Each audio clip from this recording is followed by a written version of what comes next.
नमस्कार, BCC news में आप सभी का स्वागत है। मैं सुशांत गौतम। शुरुआत करते हैं दिन की खबर से। छत्तीसगढ़ राज्य विशेष पिछड़ी जनजाति एवं आदिवासी बाहुल्य राज्य के नाम से जाना जाता है, जहां अबुझमड़िया, बिरहो, कमार, पंडो, बैगा यह विशेष पिछड़ी जनजाति की सूची में आते हैं, जिनको मूलधारा से जोड़ने के लिए केंद्र सरकार से लेकर राज्य सरकार तक तमाम योजनाएं तो लाती है, मगर धरातल पर इन योजनाओं का क्रियान्वयन न होने से यह जनजातियां मूल अधिकारियों से आज भी वंचित हैं। शासन की इन योजनाओं से अब तक सिर्फ अधिकारी ही लाल पीले होते नजर आते हैं, मगर यह पिछड़ी जनजाति मूलधारों से जुड़ना तो दूर, यह मूलधारों से ही भटक गई है।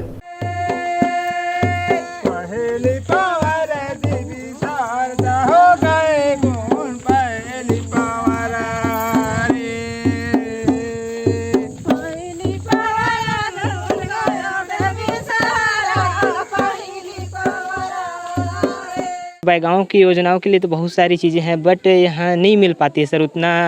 जिले के अधिकारी सर कभी कभी आते हैं, वोट के दौरान आते हैं सर, वोट मांगने के लिए। अल्टीमेटली देखा जाए तो नौकरी हम लोग को नहीं मिल पाती है। हम बात कर रहे हैं छत्तीसगढ़ के 28वें जिले गौरेला पेंड्रा मरवाही की, जो मूलतः आदिवासी बाहुल्य जिला है, जहां बैगाओं की आबादी भी काफ़ी संख्या में है।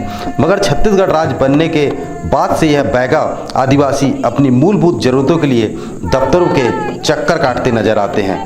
क्या कारण है कि यह पिछड़े बैगा आदिवासी आज भी अपने जीविकोपार्जन के लिए दर दर भटकने के लिए मजबूर हैं? क्यों इन बैगाओं की दर्द भरी पुकार जिले में बैठे आला अधिकारियों के कानों तक नहीं पहुंचती है?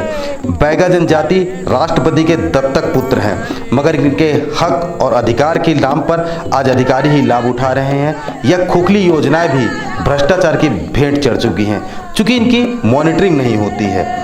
आपको बता दें कि गौरेला पेंड्रा मरवाही जिले में बैगाओं की आबादी काफ़ी संख्या में है, जो केवची, आमाडो, देवरगांव, धनौली, सालेघोरी, डाही डबरा, अंधियारखोर, गोरखपुर, पंडरीपानी, पीपरकुटी, ठाड़पथरा एवं पकरिया क्षेत्र में पाए जाते हैं। महत्वपूर्ण बात यह है कि मानव विकास से लेकर आधुनिक विकास के हमने कई सोपान पार किए हैं, मगर यह जनजाति आज भी वहीं खड़ी है जहां से इन्होंने शुरुआत की थी। यह जनजाति जंगलों के सहारे खेती किसानी करते हैं, यही इनके जीविकोपार्जन का एकमात्र साधन है। इन बैगाओं के लिए शासन द्वारा बैगा विकास प्राधिकरण की योजना लाई तो गई, मगर यह योजनाएं अधिकारियों के कागज तक ही सिमट कर रह जाती है। आज भी इन बैगाओं के पास पीने के लिए पानी, सड़क, बिजली जैसे तमाम सुविधाओं से वंचित हैं। यहाँ तक कि उज्ज्वला गैस के सिलेंडर भी इन बैगाओं को नहीं मिल पाए हैं। यह बैगा चूल्हे से ही खाना बनाने को मजबूर हैं। चूल्हा में खाना बनाता, सिलेंडर नहीं मिले तुमन मन ला? नहीं मिली से अभी। काबर नहीं मिले? अब पता नहीं, सास ने नहीं दई से तब कैसे न करी था। तो चूल्हे में खाना बनाता? हाँ, चूल्हे में बना था, लकड़ी ले आन था, जंगल जाती भाई ऐसा। हाँ।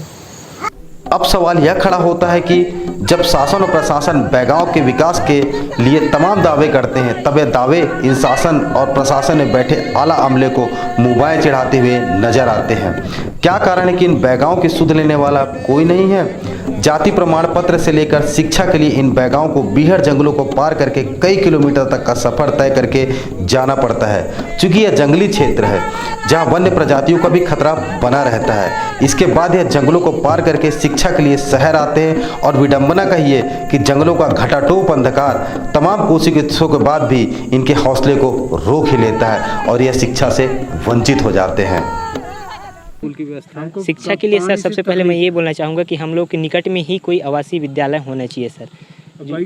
इससे क्या है कि जो हम लोग के जो ग्रामीण क्षेत्र के अंचल में रहने वाले जो विद्यार्थी हैं, उन लोग भी इससे शिक्षित होंगे और बाकी लोग को भी एक प्रेरणा का स्रोत बनकर निकलेंगे, तो कहीं ना कहीं हम लोग के गांव का विकास हो सकता है सर। आखिर कब तक इन बैगाओं से इनके अधिकार को छीना जाएगा? कब तक यह बैगा अपने अधिकारों के लिए दर दर भटकेंगे? आखिर कब इसकी सुध लेने वाला कोई आएगा ताकि यह मूल धाराओं से जुड़कर खुद को समाज का हिस्सा मानेंगे? इसके लिए शासन और प्रशासन को जागरूक होना पड़ेगा और इन्हें बचाना होगा, इस विलुप्त होती जनजातियों को, जो हमारी संस्कृति है और हमारी धरोहर है, जिनका संरक्षण और संवर्धन अब शासन और प्रशासन के हाथों में है। अब देखना यह होगा कि प्रशासन इन बैगाओं पर ध्यान देता है या फिर हमेशा की तरह अपने आप में मशगूल रहता है।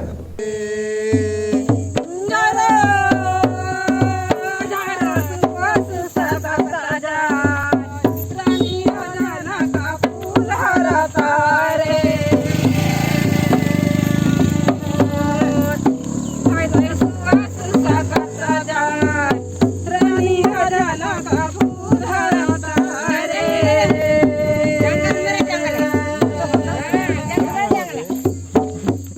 पेंडा रोड सारभैरा अंडरब्रिज की हालत सुधरती नहीं दिख रही। समस्या इतनी विकराल हो गई कि लोग इस ब्रिज में हो रहे जल भराव के कारण इस ब्रिज के आवागमन को बंद करने की अपील पेंड्रा रोड रेलवे अधिकारियों के माध्यम से जोनल अधिकारियों से करने लगे हैं। जानकारी के लिए बता दें, अंडरब्रिज में जल भराव होने के कारण गुजरना खतरनाक होता जा रहा है। साथ ही इस ब्रिज की गुणवत्ता पर भी सवाल उठने लगे हैं। ब्रिज की छत लगातार पानी से अनेकों जगह से टपक रही है। साथ ही यह भी सवाल उठता है कि तकनीकी दृष्टि से जब इस अंडरब्रिज में जल निकासी के संपूर्ण कार्य नहीं हो पाया था तो जल्दीबाजी में इस ब्रिज को आवागमन के लिए क्यों प्रारंभ कर दिया गया।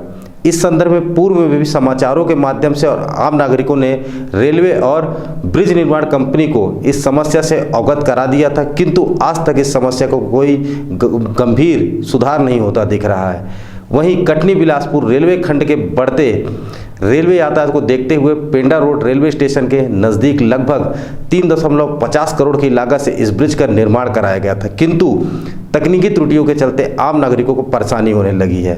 सावन माह की बात करें तो अमरकंटक जाने के लिए सैकड़ों गाड़ियां अमरकंटक जाने के लिए इस ब्रिज से निकलती हैं। संबंधित रेलवे अधिकारी और ब्रिज निर्माण कंपनी को अविलंब इस समस्या को दूर करना चाहिए, नहीं तो नागरिकों को किसी आंदोलन के लिए बाध्य होना पड़ेगा। उक्त मामले में जब नगर पंचायत उपाध्यक्ष से बात की गई तो उन्होंने कहा, उसे सुनिए। रेलवे के तकनीकी फेलियर का जनता भोग रही है। अगर कोई भी चीज इतना बड़ा ब्रिज बनता है, रेलवे लाइन के नीचे से ब्रिज बनता है, तो निश्चित तौर पर उसका सर्वे होता है और सर्वे के बाद पानी की निकासी किस तरफ जाएगी। रेलवे ने आनन फानन में निर्माण तो कर दिया और उसके लिए ठीकरा जनता फोड़ना या नाली की पानी करना, ये शायद सरासर गलत है और एक अपनी निष्क्रियता या लापरवाही का दोषारोपण दूसरे पे करना ठीक नहीं है। अब उनका कहना यह है कि नगर पंचायत मेंटेनेंस करेगा। नगर पंचायत क्यों मेंटेनेंस करेगा उसका? अगर कोई ग्राम पंचायत में अगर कहीं ना अंडरब्रिज में अगर पानी भरा तो क्या ग्राम पंचायत उसका मेंटेनेंस करेगा? ये रेलवे की जिम्मेदारी है कि क्योंकि उसी स्थान से होकर हमारा शमशान घाट जो है वो रेलवे लाइन को पार करके जाना पड़ता है और जब कभी हमारे यहाँ दुर्भाग्य से शव यात्रा लेकर नगर के नागरिक जाते हैं तो हमें उस नाली के गंदे पानी को पार करके जाना होता है और ऊपर से जो नाली का गंदा पानी है वो हमारे पवित्र शव को कलंकित करता है। ये बहुत दुर्भाग्यजनक है और बहुत संवेदनशील मामला है। इसको अगर शीघ्र इसको निपटारा न किया गया तो ये नगर किसी बड़े आंदोलन की ओर अग्रसर हो सकता है। पेंडा रोड रेलवे स्टेशन से में बिलासपुर की दिशा की ओर बने लगभग 76 करोड़ की लागत से राज्य सरकार और रेलवे के संयुक्त सहयोग से बने नवनिर्मित ओवरब्रिज का उद्घाटन प्रदेश के मुख्यमंत्री भूपेश बघेल के कर कमलों से 18 सितंबर 2020 में किया गया था। अपने उद्घाटन से केवल 3 दिन तक ही प्रकाशित रहने वाला छत्तीसगढ़ का दूसरा सबसे बड़ा ब्रिज पेंडा रोड रेलवे ओवरब्रिज आज भी सूरज ढलने के बाद बिना प्रकाश के परेशानी का सबब बना हुआ है। सेतु रोशन रहा, उसके पश्चात आज तक 100 से ज़्यादा लगे विद्युत खंभों पर एलईडी लाइट तो लगी है मगर रोशनी नहीं है, विद्युत प्रवाह बंद है। प्राप्त जानकारी के अनुसार प्रदेश के दूसरे सबसे बड़े वाई आकार के ओवर रेलवे ब्रिज का निर्माण लोक निर्माण विभाग बिलासपुर संभाग के सेतु विभाग के द्वारा कराया गया था, जिसमें लाइट और पोल की व्यवस्था ब्रिज निर्माण कंपनी करने वाले ठेका कंपनी ने किया था। चूंकि विद्युतीकरण व विद्युत कनेक्शन का काम नगर पंचायत गौरेला को कराना था, निर्माण के पश्चात सेतु विभाग ने नगर पंचायत गौरेला को विद्युतीकरण के लिए विधिवत पत्र भी जारी कर दिया था। पर आज उद्घाटन के 9 माह बीत जाने के बाद भी कनेक्शन न होने से पूरे ब्रिज में अंधेरा रहता है। इसका पूरा लाभ असामाजिक तत्व और अपराधियों को मिलता है। इस मार्ग का उपयोग यात्री अमरकंटक, मंडला, जबलपुर, बिलासपुर की ओर जाने के लिए करते हैं। लाइट न होने से इस एकांत स्थल पर अवांछनीय घटनाएं भी होते रहती है। कार्यों की लाल फीताशाही का सबसे उत्कृष्ट उदाहरण है पीडब्ल्यूडी का ओवरब्रिज। ये लोग सामान्य तौर पर कहते हैं कि हमने नगर पंचायत को हैंडओवर कर दिया है। नगर पंचायत के पास कोई कुबेर का खजाना नहीं है। नगर पंचायत अपना बिल तो पटा नहीं पा रही है।